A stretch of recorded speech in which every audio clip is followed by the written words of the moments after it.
When we talk about God's attribute of simplicity, we are saying something very important. God is not made of parts. He is completely one. To understand this, first think of an atom. An atom is very small, but is still made up of different pieces. Protons, neutrons, and electrons. Those parts work together to make an atom what it is. If you take those parts away, the atom would no longer exist.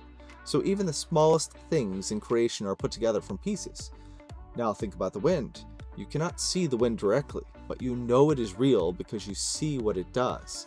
You see the trees move, the leaves shake, the grass bend. The wind is not a solid object like a rock or a machine. It is invisible and not made up of visible pieces. In that way, it helps us understand something about spirit, something that is real but not physical. The Bible teaches that God is spirit. He is not made of matter, and he does not have a physical body like we do. But we must first go even further.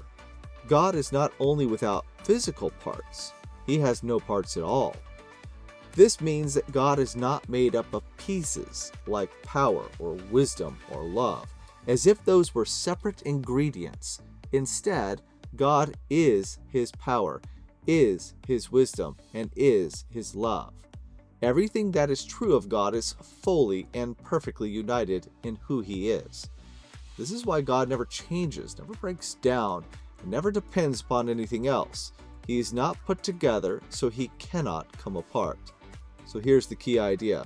Everything in creation, like atoms, is made up of parts, but God is completely one, simple, perfect, and undivided. And this is one part of what makes God utterly unique and worthy of our worship.